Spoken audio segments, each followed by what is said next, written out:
Russia was expanding, and its war aims were threefold. One, obviously, to take land from the declining Ottomans. Two, they wanted to unite the Orthodox and Slavic speaking people of the Balkans and that whole region in general, because after the fall of Constantinople in 1453, Constantinople had been referred to as the Second Rome, because obviously you had the Byzantine Empire, where the Roman Empire had been split in two. So one side ended up in the end going towards Catholicism, the other side went to Eastern Orthodoxy. And so with the fall of Constantinople, Moscow ended up taking up the mantle of being the Third Rome. And so it'd been the war aim of Eastern Orthodoxy for a good 400 years to be able to retake Constantinople from the Muslim Turks. Add to that, obviously, this idea of Slavic nationalism. So many Slavs in the Balkans were still under Ottoman rule, and so the Russians wanted to, be the defender of the South Slavs. And they also, since the time of Peter the Great,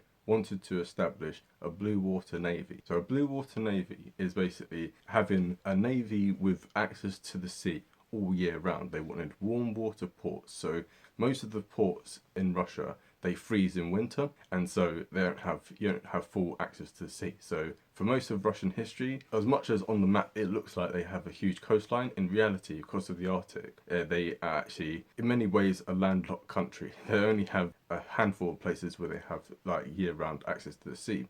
And so having ports in the Black Sea, especially in Sevastopol, especially if they were to take it Constantinople, would be a huge strategic gain to them. And this has been something which, since the days of Peter the Great, they've been wanting to establish. So the Ottoman Empire was obviously declining, and they just wanted to swoop in and take the pickings. But we have to understand that the French and the British got involved, and they got involved for very different reasons. So the French, they got involved, well, they did it for clout.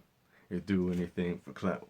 We do anything for clout. Anyway, so Emperor Napoleon III, yeah, he basically did it for clout. So it was to distract the French public at home, who were quite hostile to him and didn't really like how he was governing the country. But two, he wanted to kind of go along this kind of mantle of being the protector of the Christian people in the Middle East, and especially in the Holy Land, and he wanted the Catholic Church to be more dominant there, and wanted that to be the defender of the faith of the people there, rather than the Orthodox Church in Russia. So there weren't any like French geopolitical strategic aims that was there. It was more just, like I say, for the clout of what the emperor wanted. Now the British had a very different aim. They wanted to secure the Eastern Mediterranean, because even though the Suez Canal wasn't built until 1867, they still wanted control over that general region, because that's obviously a shortcut to India and obviously their possessions in the east. Being able to secure the Eastern Mediterranean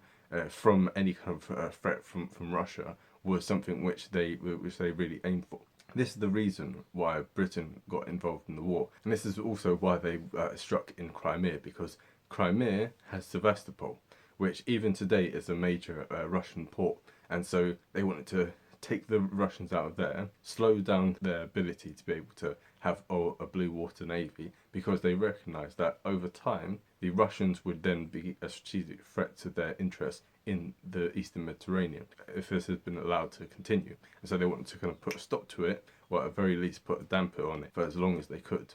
So the most major impact would have been on the Russians. Russia was really humiliated in this war, and it really was a shock to Russian society. They come off of the glory of, being triumphant in the Napoleonic Wars, having a large part to play in the defeat of Napoleon, and also in the uprisings and revolutions of 1848 in Europe. Russia was part of the Holy Alliance between Austria, Prussia and Russia, where they basically crushed all kind of revolutionary movements on the continent. And so they were kind of seen as almost like the policemen of Europe in a way.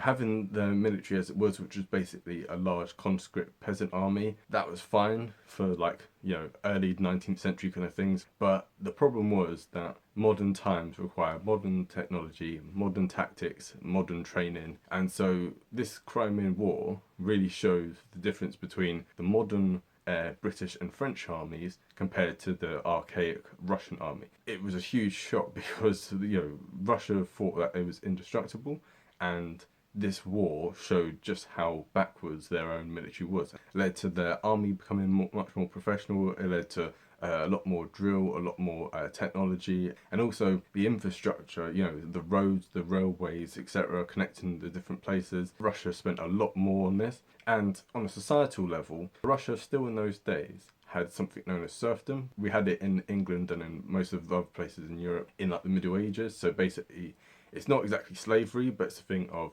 peasants are tied to their land and they have like a feudal lord, and yeah, like they can't really do much. It's kind of slavery, but it's not exactly slavery. It's like one level above. And so that was still up in Russia up until 1861. And so part of the reason why Tsar Alexander II, who we'll get onto in the next video, so definitely check that out on what if the Russian Revolution never happened. Although it's many, many years before the Russian Revolution, this man and this event was very pivotal. We'll get onto that in the next video. But anyway, part of the reason why he ended serfdom is because he recognised that actually the only way to get Russia to modernise and to have a modern military and a modern like country was to abolish serfdom and move into the 19th century as such, rather than being stuck in the Middle Ages.